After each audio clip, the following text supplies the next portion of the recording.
All right. Good evening, everybody. I'll try that one more time. Good evening, everyone. Thank you for that energy. It's been a long day for me. So thank you all so much for taking time out of your busy schedules to come today.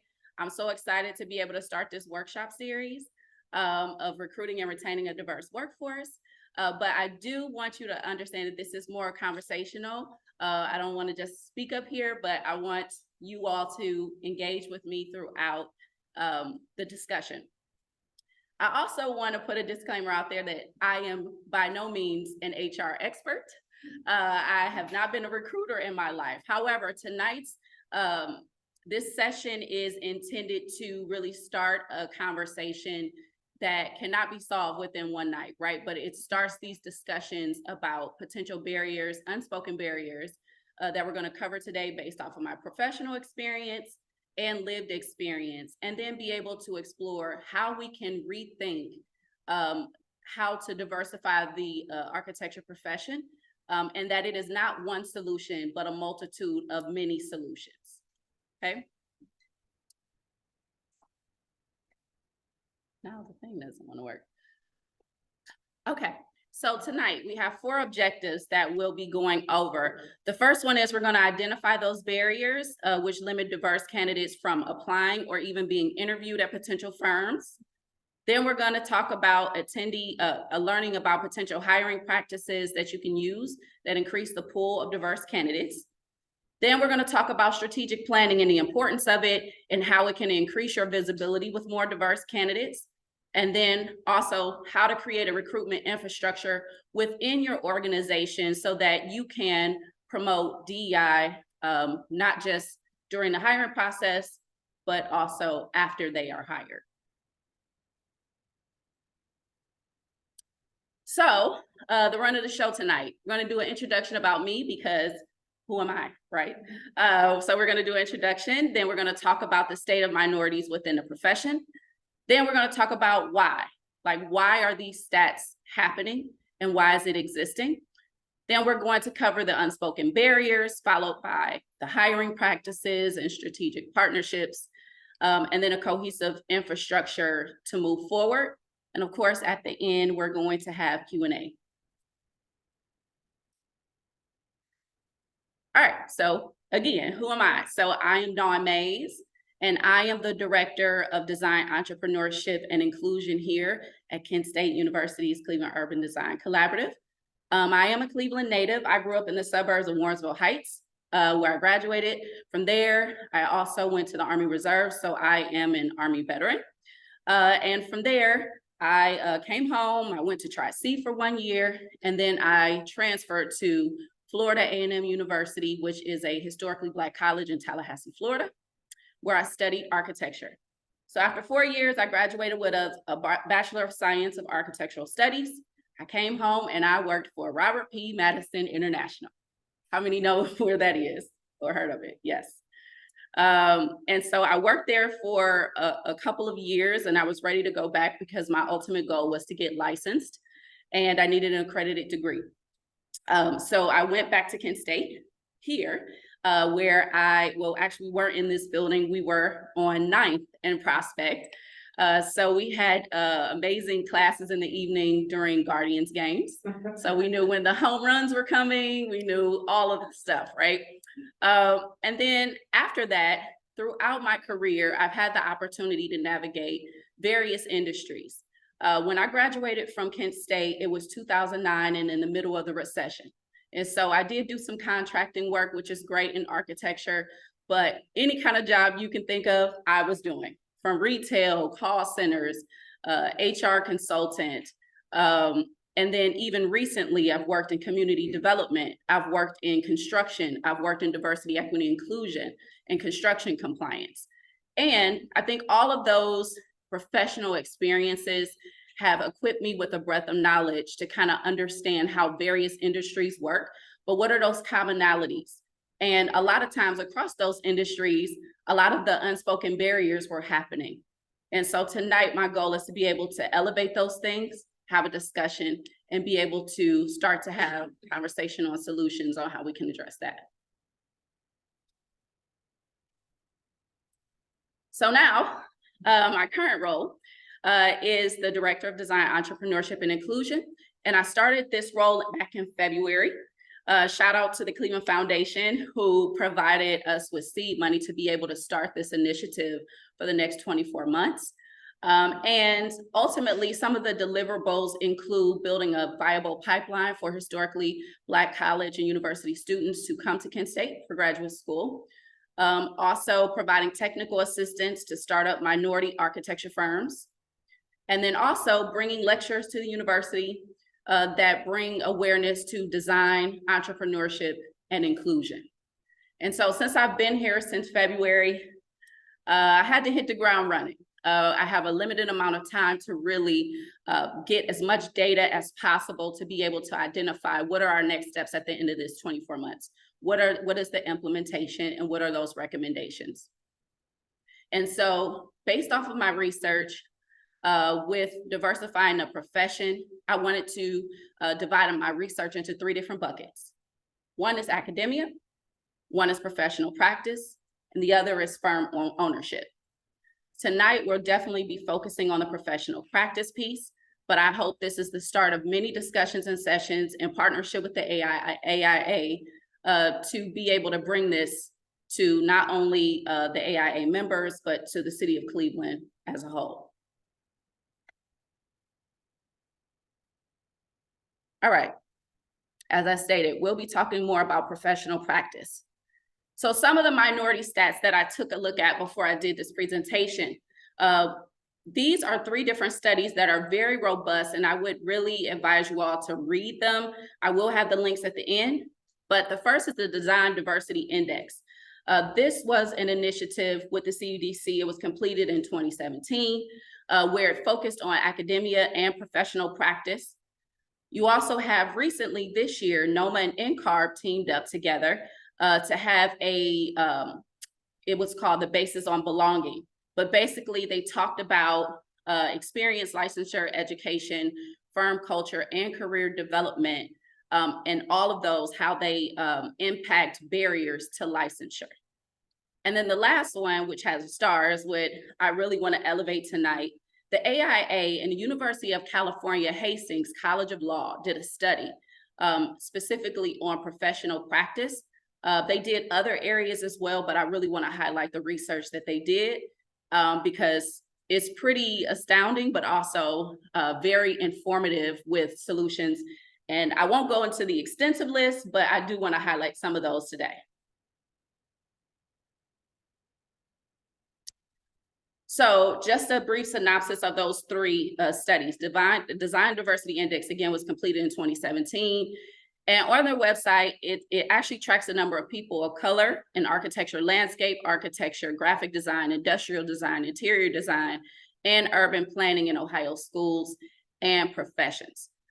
This was also started as a way to start to track metrics to be able to see if those percentages and those numbers of minorities getting into those various professions have moved, increased, decreased. And as an update, it has not changed much since 2017. I thought this was interesting.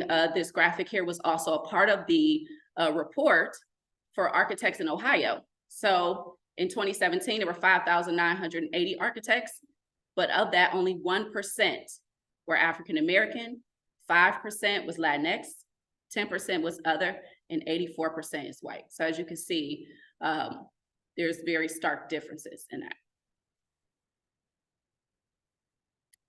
The next one was the NOMA and NCARB study on belonging. So this was completed this year and released, and it identifies how minority professionals experience obstacles on the path to licensure. I wanted to read this because I thought this finding was very profound. It says, first, the study's findings highlight the impact of intersectionality. Individuals who identified as part of multiple underrepresented groups face higher levels of disparity on the path to licensure. For example, women of color were more likely to report impediments at nearly every early career stage compared to their peers. Second, disparities built upon each other throughout early career stages. Some of the gaps apparent in the data may seem small at first glance, but small disparities compounded throughout the study to create significant impediments, especially when individuals indicated they face small disparities at nearly every stage of their career.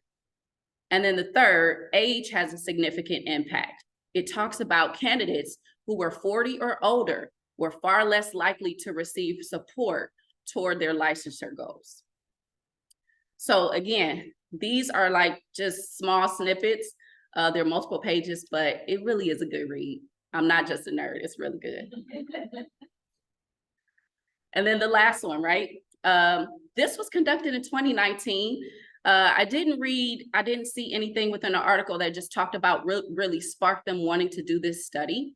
But it did study different biases, sexism within the firm culture, et cetera.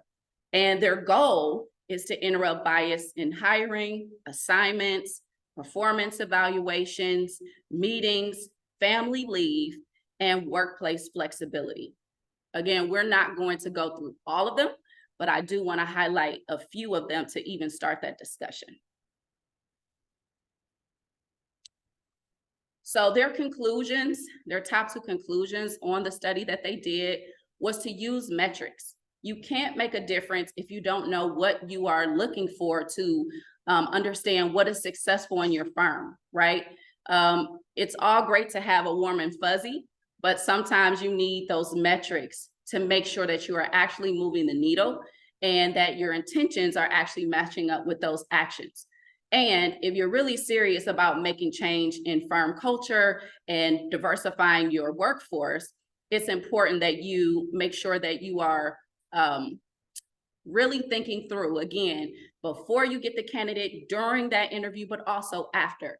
What is happening within your office after they're hired, where they feel comfortable and they actually want to stay at your company. And then also they talked about implementing bias interrupters.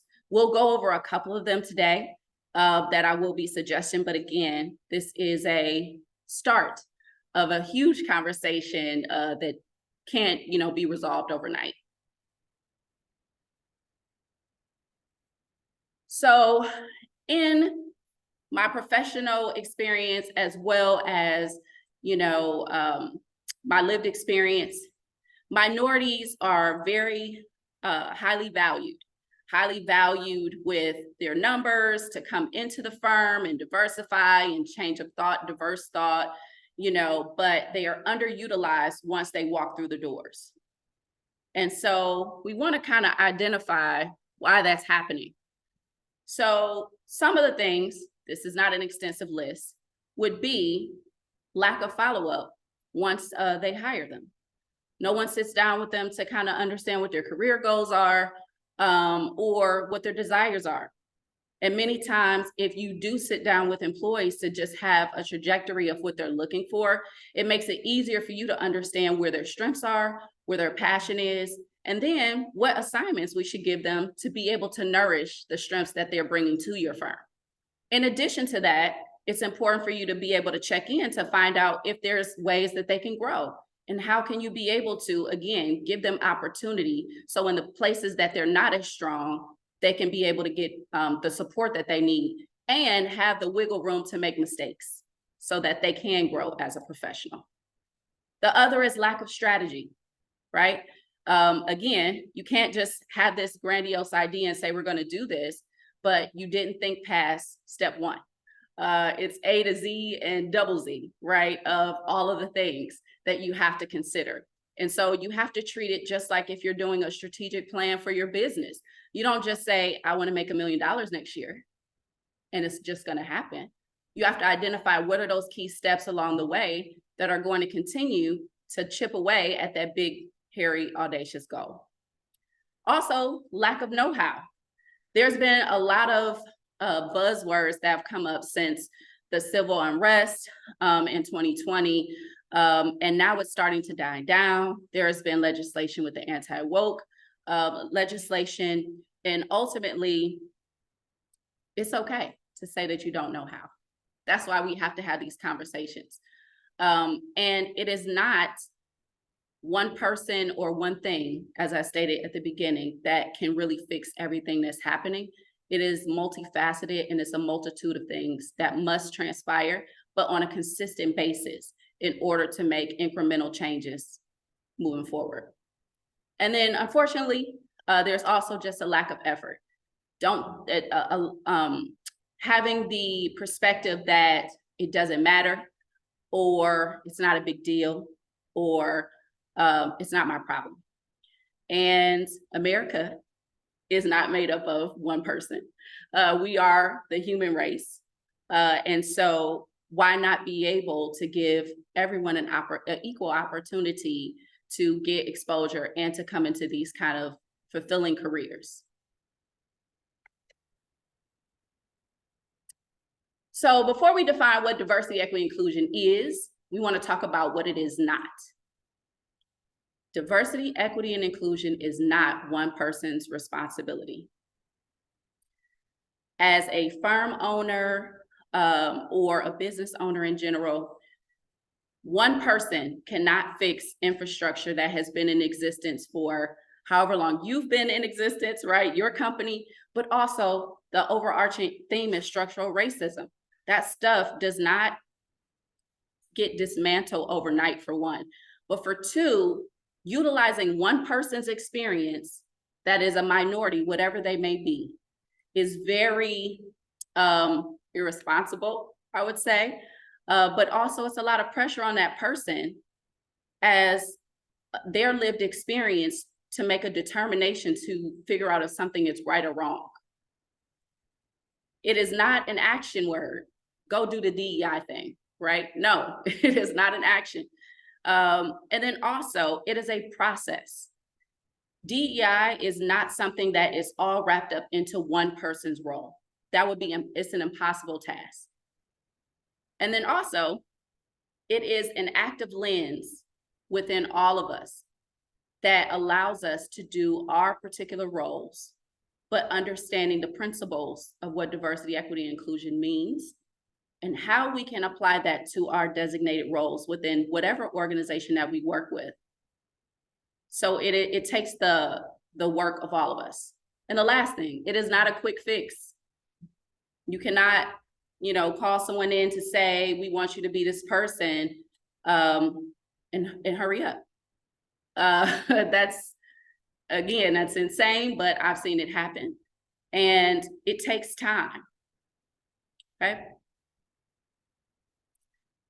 So instead of defining diversity, equity, and inclusion as a definition, these are questions that you should ask to determine if you are implementing diversity, if you are implementing equity, and if you are implementing inclusion. So with diversity, you're going to ask who's in the room. If everybody in the room looks like you, then the room is not diverse and you need more voices added, right? Equity, it asks who is trying to get in the room but can't. So again, it's all about self-reflection and taking a look at what your existing situation is so you can have a baseline of where you are.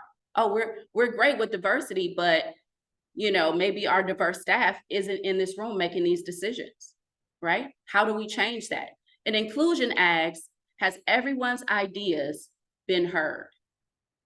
And I think these three questions allow everyone in this room to be able to take on that responsibility if you're asking these three questions in design, in strategy, and in conversation with your colleagues or partnerships, et cetera.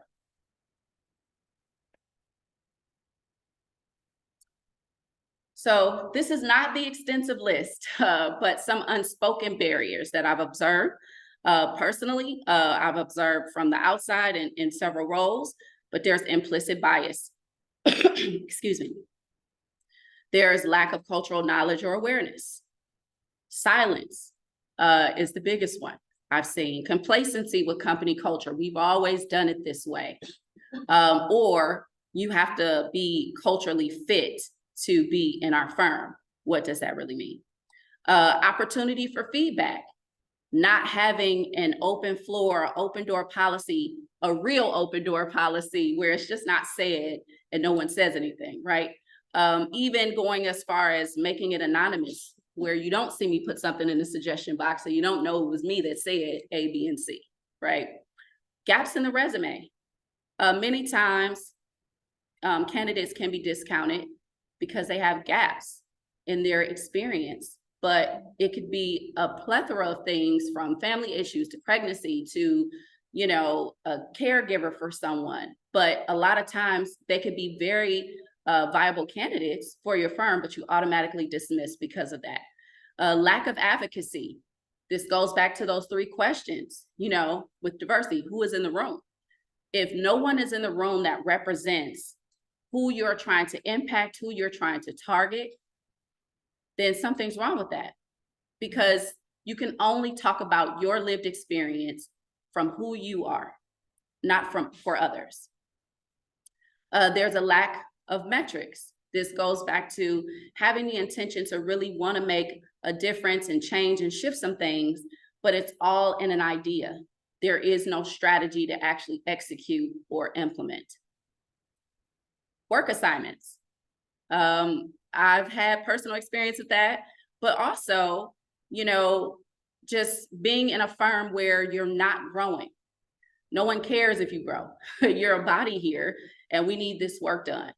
But what are my work assignments? Am I only doing wall sections and I've been there for 3 years? Am I only doing the lavatories and all the big major projects and I'm never allowed to do anything outside of that wheelhouse? That can really deplete someone's self-confidence, but also it makes them not want to stay at the firm. They're not growing. And especially when you think about licensure. When you come out, even from my personal experience, when you come out of architecture school and you want to get the AXP and you want to get these hours, but you're at this firm that's only letting you do one thing, what are you going to do? You're going to have to hop to all of these different firms. But if your first 3 firms all do the same thing, your licensure just got extended another 3 years easily, just to get your hours. And then also clear policies and procedures. What does that look like? The rules only apply to a certain few. Exceptions are only made for a certain few. And there is no baseline as far as everyone has the same experience. Again, this is not the extended list, but these are just a few that I wanted to highlight. So some kind of solutions on how we can be able to change hiring practices from a small and large perspective. Now, I get it, you know, some firms don't have that staff and capacity to have a huge infrastructure. So this, even though this list again is not, yes. Oh, it blacked out for a second there and then came back. Oh, okay, thanks. So even though, you know, some small firms may not have the staff or the capacity to build out this huge infrastructure, there are some things that you can implement that are on this list. So one is a blind resume review or hiring. What does that mean? That means you're taking out the personal identifying information. You're taking out the school, you're taking out the name, you know, things that you can identify or make an assumption that this person looks like this, or this person is from here, so they must be this, right? So now you are only, she's trying to open the light. So now you are only basing them off of things that matter, their experience, you know, what their goals are, if they're licensed, etc. Also, having a culture of psychological safety. What does that mean? If, you know, as a Black woman, I have locks in my hair. If I come in and everybody wants to maybe touch my hair, or they want to talk about how different it is, right? That's not psychological safety for me, where I feel like maybe I want to cover my hair up because I don't want someone to criticize me. Sometimes I might wear a head wrap. You know, or for religious purposes and wearing certain garbs of fabric and covering up. Like, everyone should feel welcome within the space, regardless of what their background, religion, sex is within that. But you have to create that safety. That's also coming with training with your employees, right? It's not just the leaders, but everybody within the office.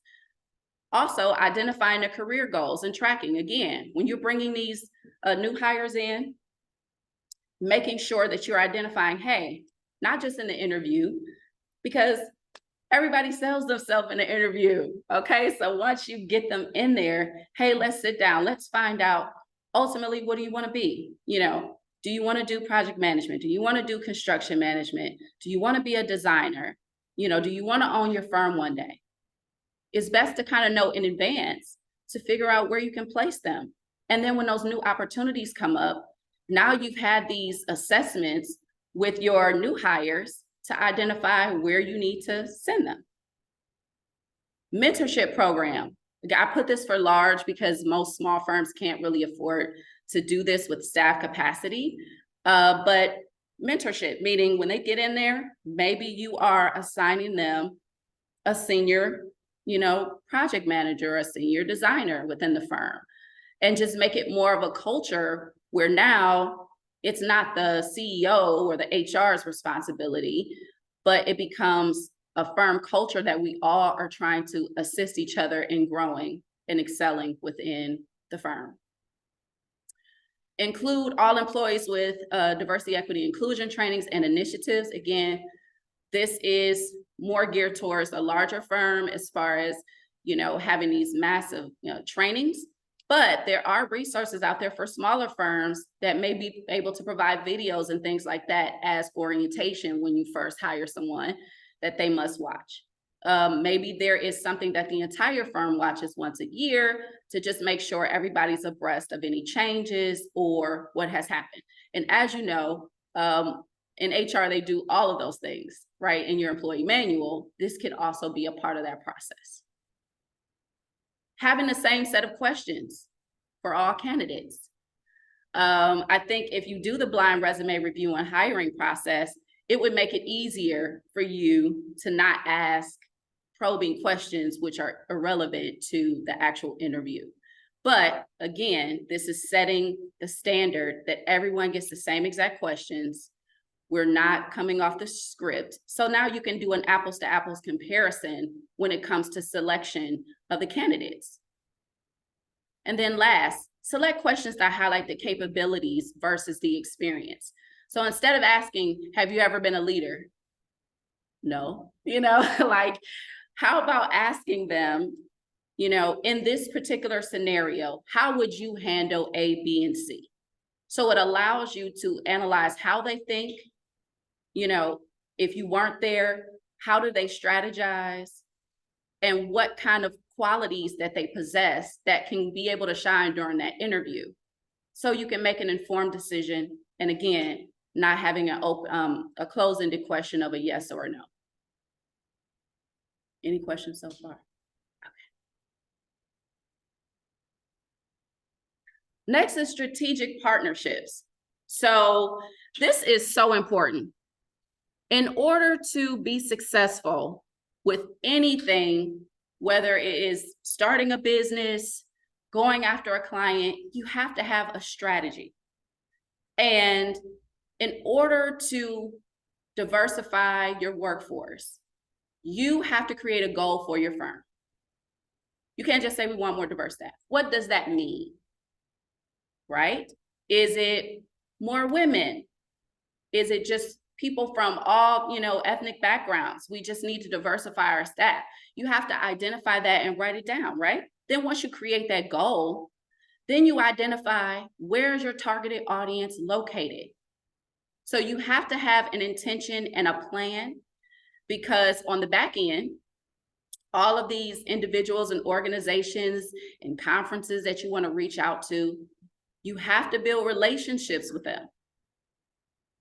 You have to be relational and not transactional, right? So once you locate those companies or those organizations or those institutes, find out where they are, find out when they are happening, find out who's running those organizations, reach out to that person and let them know you want to build a relationship, not I want to recruit from your group over here. Okay, so most of the time, if someone runs an organization, they really care about their members. They really care about the people that they're serving. And so they can smell a mile away if you're just here to poach and get what you want and leave. Okay, and you don't want that kind of reputation. And so you want to identify those goals of the relationship. So once you identify those places, what's the goal of the relationship? Is it to, recruit at least, 10 people, or is it building a pipeline where every year we're hosting and making sure we're bringing them in to do A, B, C, whatever it is? You always have to think of the acronym with them. What's in it for me? So just like you're thinking that, guess what? They're thinking that about you. Why should I work with you? Why should I bring people to your firm? Why would they want to work for you? So you have to think through those things. Then you schedule your introductory meeting, and then again, create relationships and don't treat it as a transaction.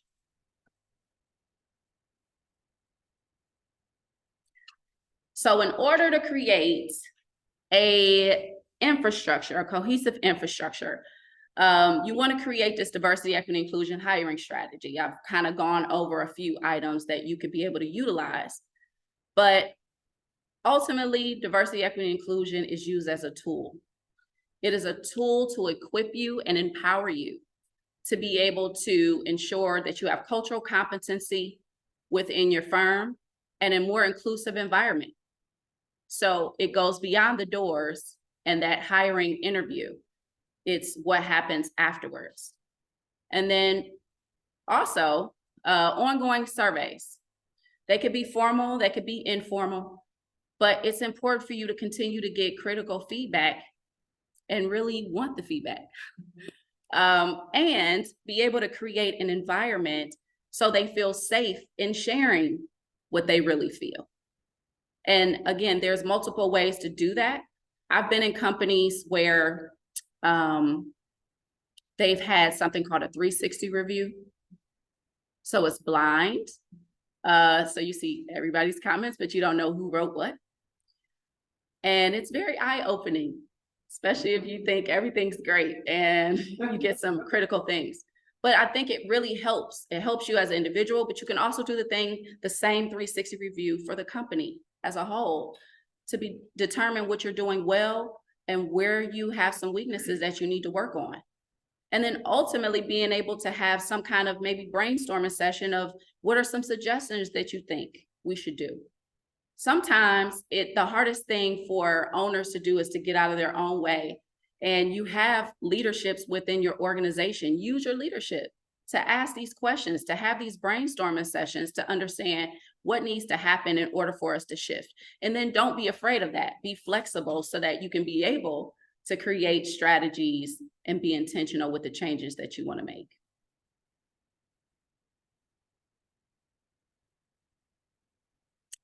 So in summary, in order to make change, you have to be intentional. And not just intentional in words, but intentional in strategy, intentional in action. You want to create measurable goals. So that takes some time to really sit down with your team to really understand what it is that you want to do. How can we do it? What is our time frame to do that? And what are our metrics? So that every quarter we can check to see if we're on track, if we're behind, what are some strategies that we need to inject to make sure that we're doing what we said that we were going to do. Identify those strategic partnerships, but not just for your benefit, understanding what is your goal of that relationship and how they can work with you, but how you can assist them as well. And then nurture those relationships, make them ongoing, because you never know if you're going to need those strategic partners for something else.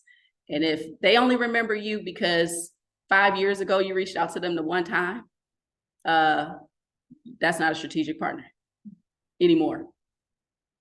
And diversity, equity, inclusion is everyone's responsibility.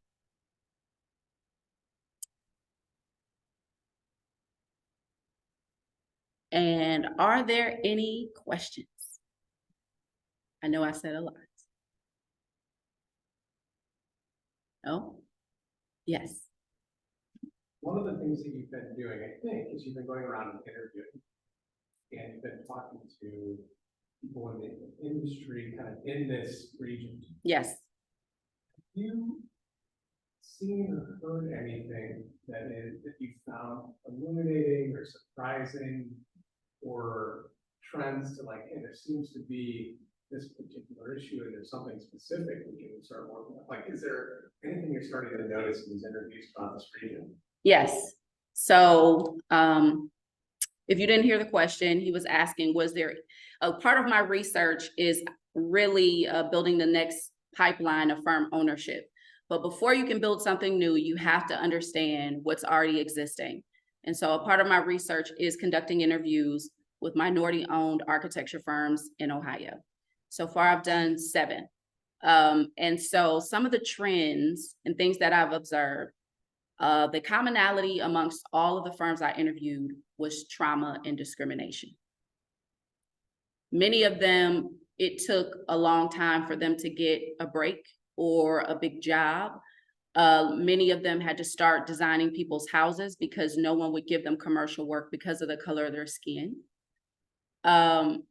What I also noticed, though, is their determination that they were good enough. They were good enough, and to continue the work. Because once they got that big break, they had an opportunity to shine and show that we are just as good. And I interviewed David Hughes, which is a professor at Kent State, and he has his own firm. But I wanted to quote what he said because it was so simplistic. And I asked him, how do you diversify the profession? And he was like, oh, I got one word. If you know David Hughes, you know he talks. He has stories on stories on stories. And so he said, no, we don't have to talk about this. I have one word for you: opportunity.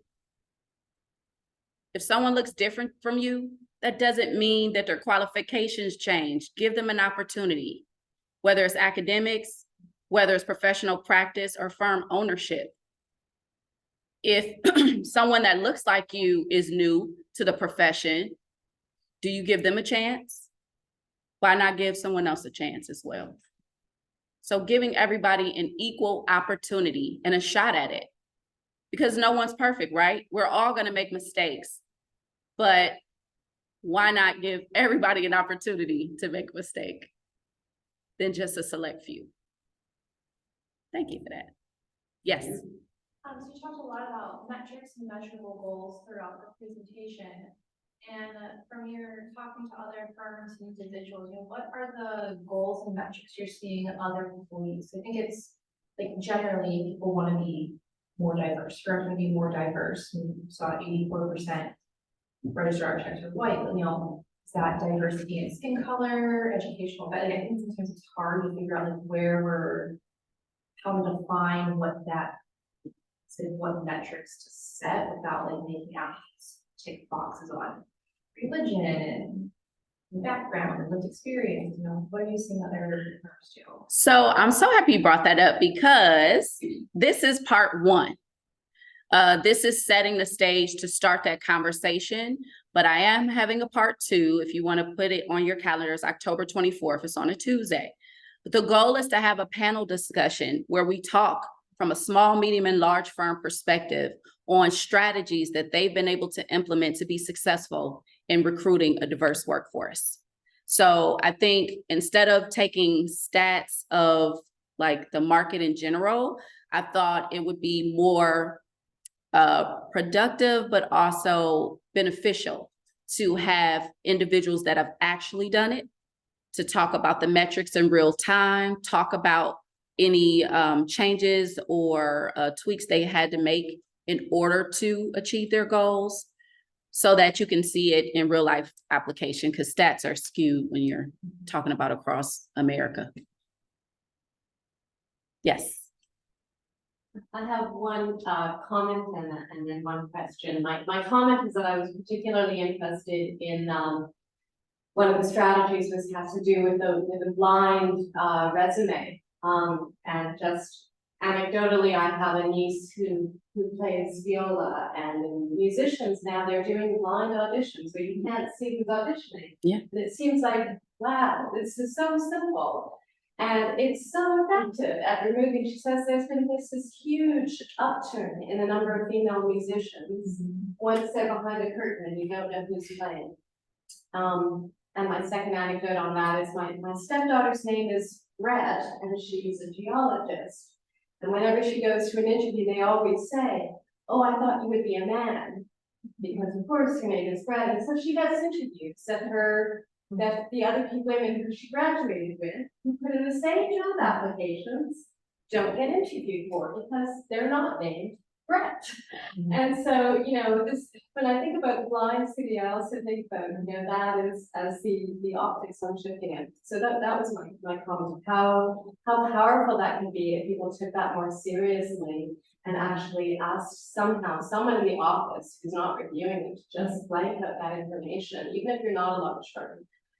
My question was, early on you said one of the biases you said was silence. And you said you could say a lot about that.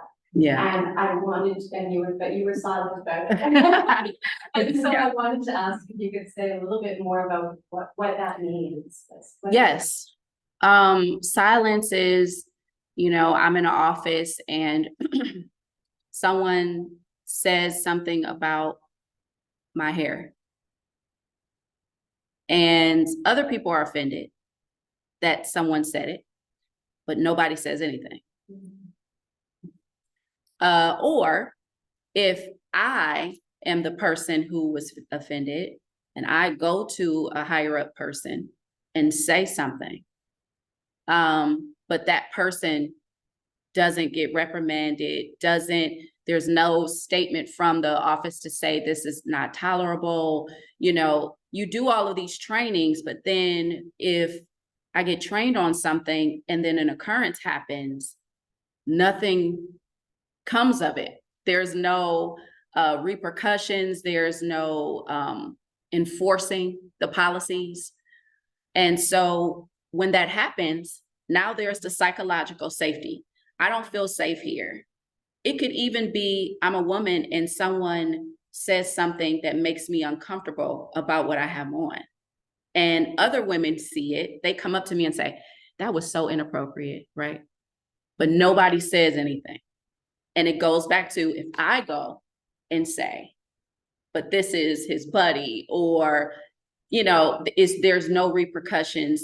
And so that silence means my opinion doesn't matter. All of this stuff we had to get training on doesn't matter. And I either pummel through it or I say, I need to go someplace else to another firm. But it happens more frequently than not, the silence. Yes. But I have a question on the design resume review or the interview. So what would be the extent for it? I mean, as a person applying for the job, would the name be omitted, or I'm just curious how it works from the applicant side and again the company side. Yeah, so based off of what I read, it talked about how it's more of a team effort, right? It's not just this one person that's in charge of, you were supposed to do this blind review.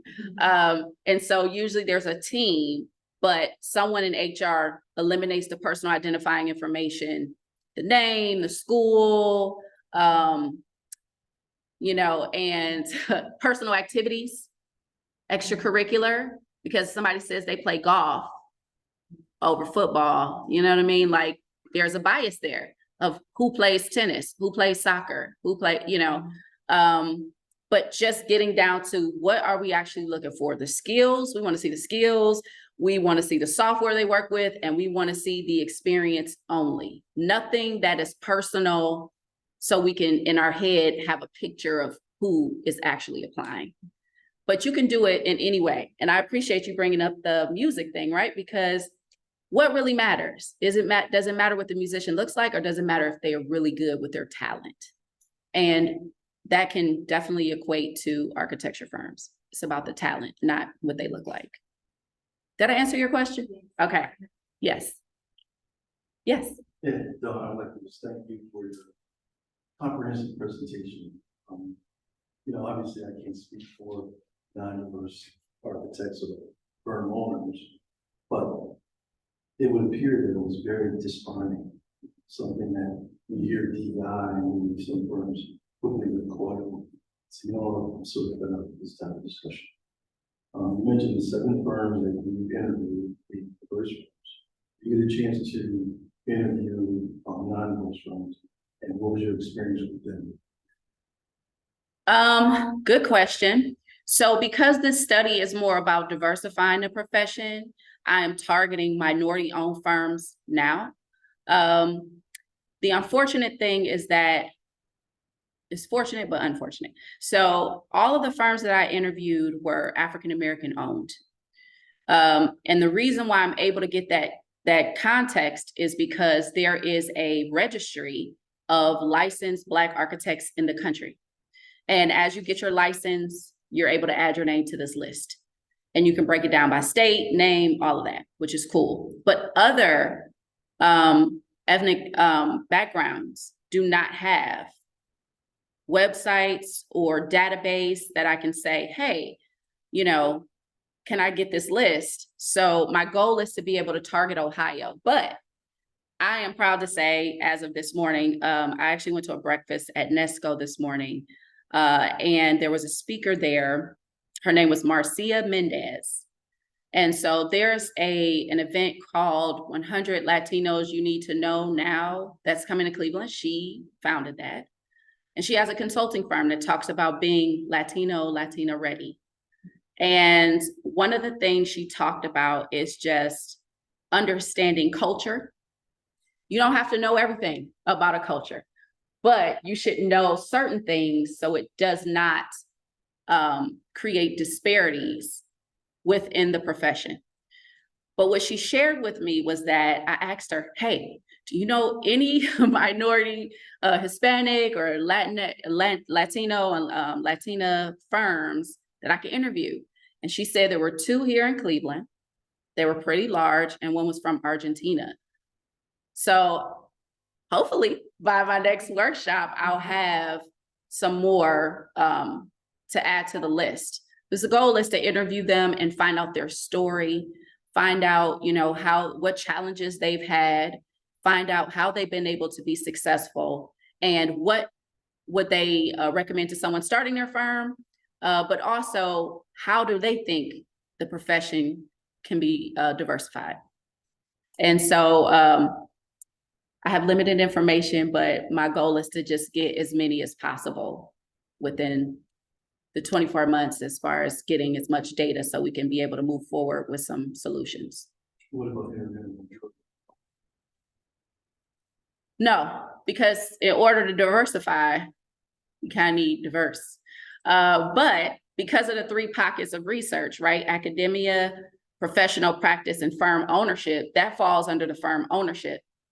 For diversifying the profession with professional practice is going to be sessions like this to start the discussion, to give tools and resources to ensure that you have the information, and what you do with it is another thing.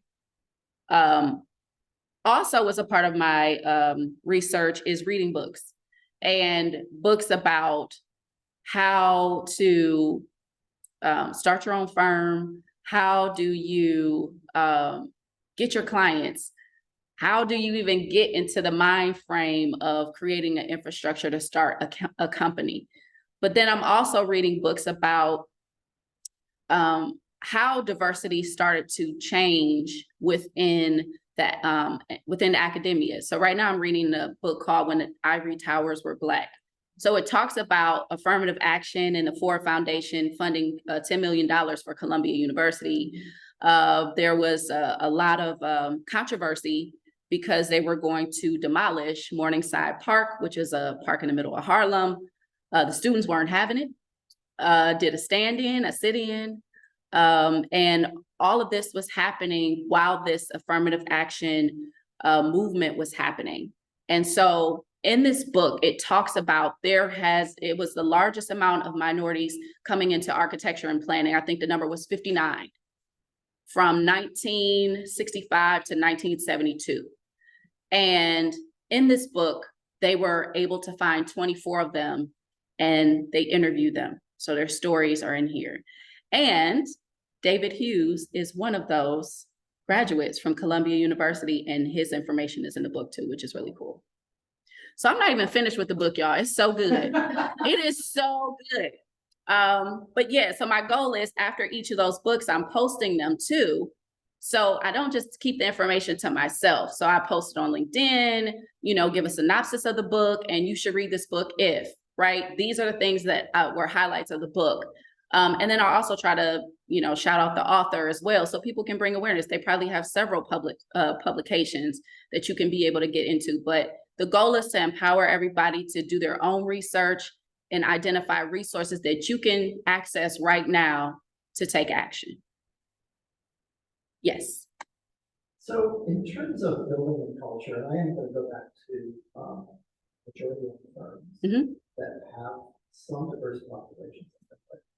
Being a minority is one thing, and being a minority of one is entirely different, right? And many architecture firms are small, 10, 15, 20, even 30 people, so they're likely to have very small numbers of minorities. And how do you create a sense of belonging when it can be very difficult to be only one, or two, or is there a way maybe to create some kind of consortia or ways to create affinity groups that kind of help? I'm just wondering how to solve that problem, because we see in institutions, I'm involved in larger institutions, Cascade, where there's a worry that, it becomes a very difficult task for people who sometimes are, used as representatives. Yes.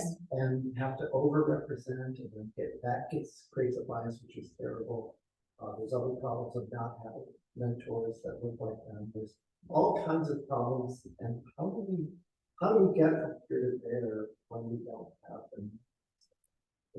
So I don't think it's about numbers. I think it's about taking a look and assessment of your business right now, right? One of the studies I read, it talked about identifying who's in leadership in your company.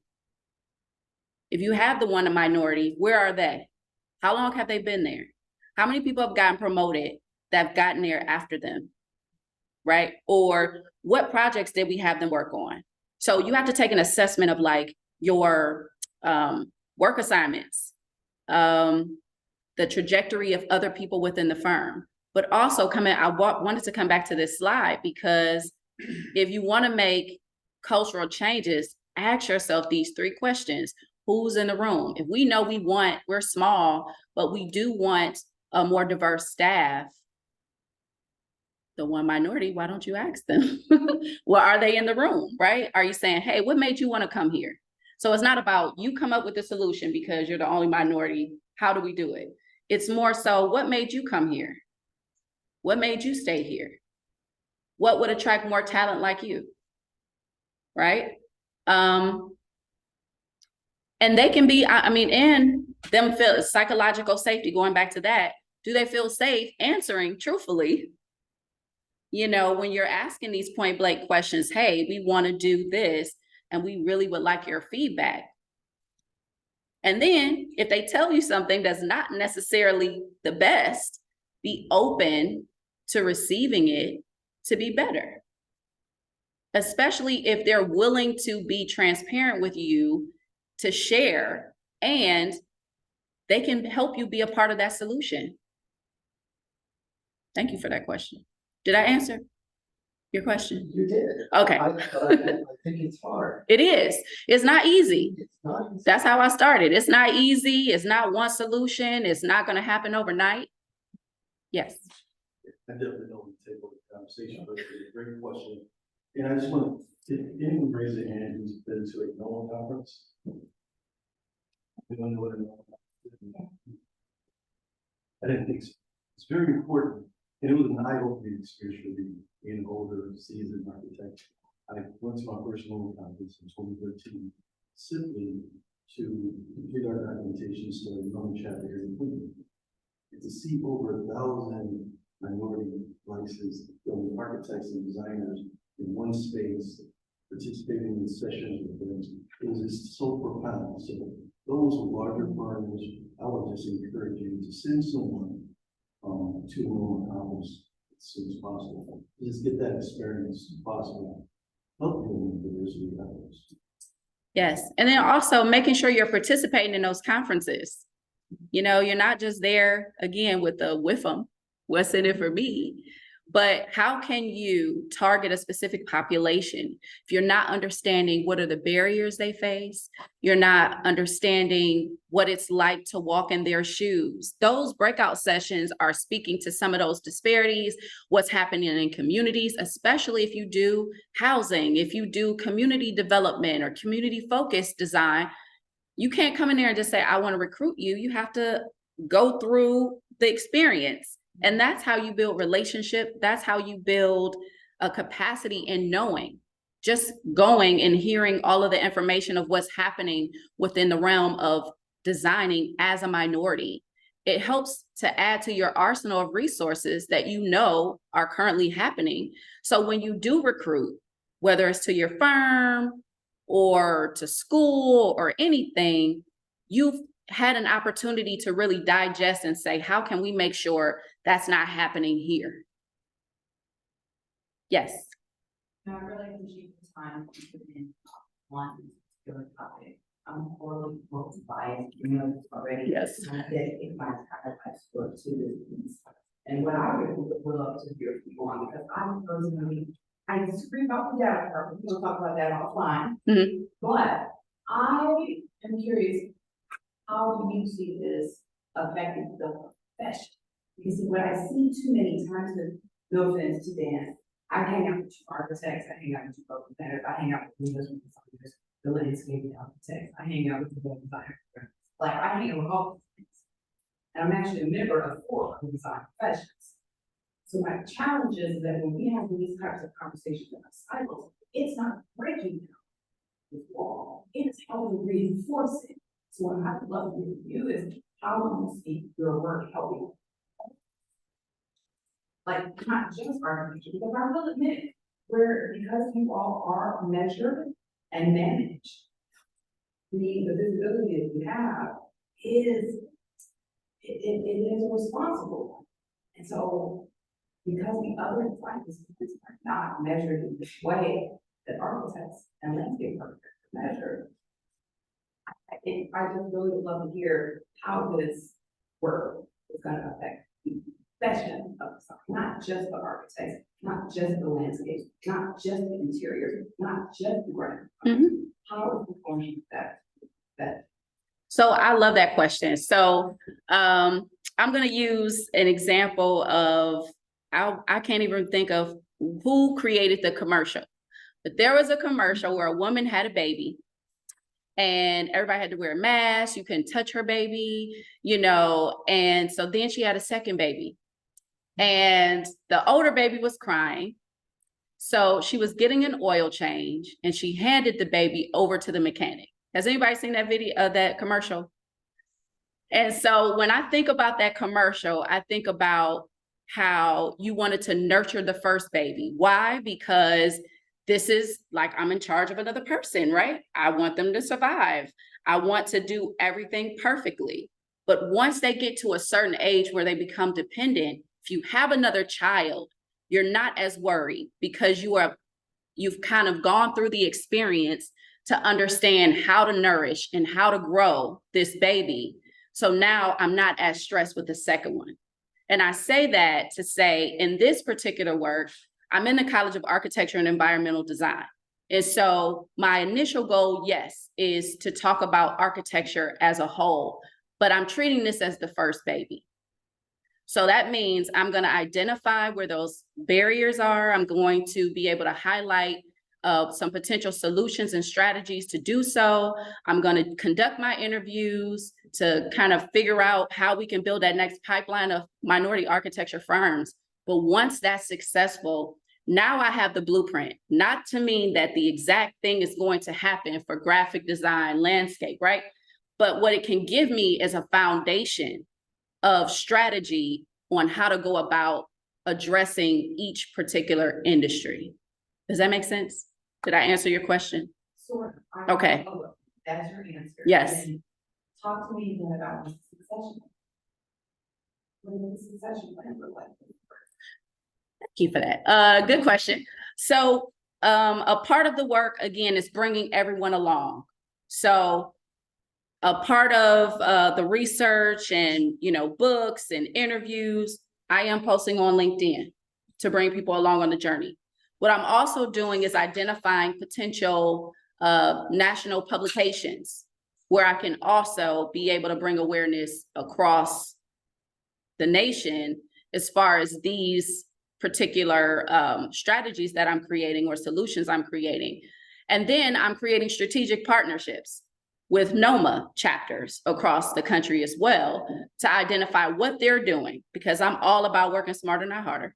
But ultimately finding out what strategies they are having, which can also complement the work. And I want to be able to encompass it within some kind of document, but also not that it can go on a shelf. How can I make sure that I'm bringing awareness and publishing this work so that many people can be able to take the information that I've created to be able to start to implement. And then even on this page, this resource page, that AIA, University of California, Hastings, I would really encourage you all to read it because they give you 6 toolkits in there on how to address bias within your company, from hiring to work assignments, policies and procedures. So it gives you solutions that you can do right now. Thank you for that, Jacinda. Any more questions? Well, I want to thank everybody for coming out. This concludes my presentation. Thank you.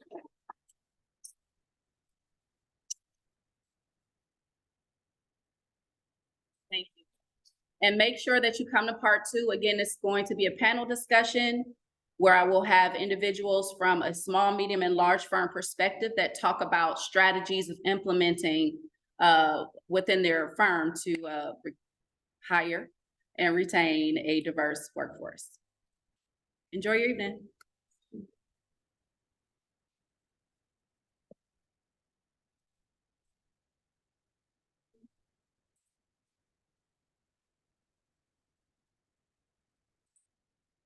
I'm trying to stop it. It's still recording. It's fine, I'm just myself. My name is Mackenzie. Nice to meet you. Thank you. Really nice. My question, I mean, the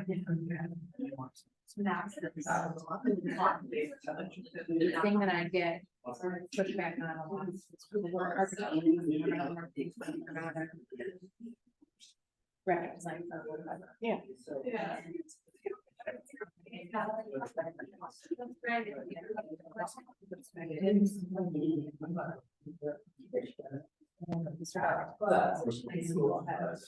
From that area, so therefore,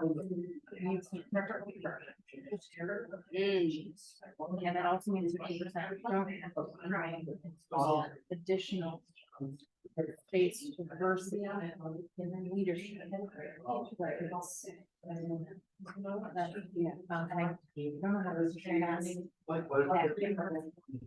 I don't expect you to the answer. Yes. No, but it's something I think about a lot.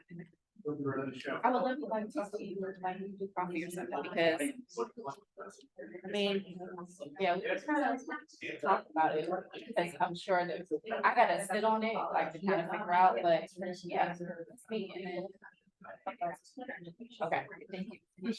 Great job. Thank you so much. You have a really good speaking. Oh, thank you. That's really, you're a book geek, I'm a presentation geek, I love presentations. The speaking goes, it carries really nice, and that's a big deal. To me, I mean, to be able to hear somebody and understand them, it's huge. Oh, very much. And the slides are great too. Thank I love a great slide too, so really, really nice. Thank you so much. I Thanks for appreciate you coming. doing this. Oh, absolutely.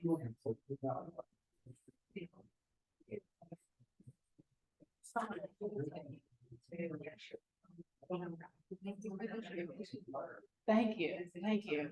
We still like trying to scramble, we're gonna get the panels.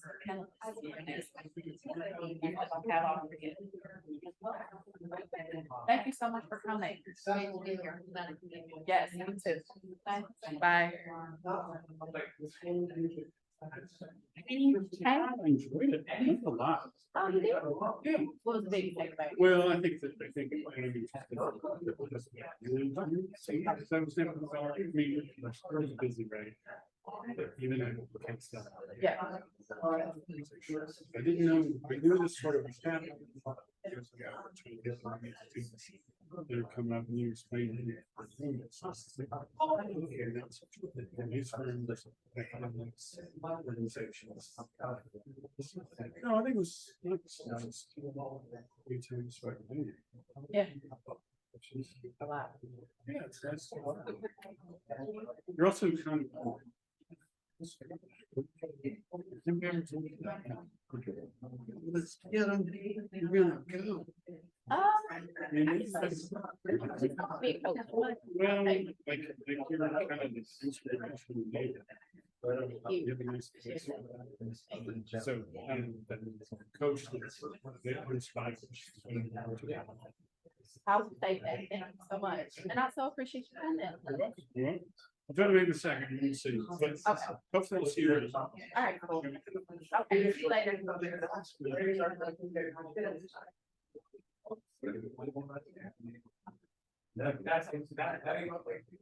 You can pay, they love.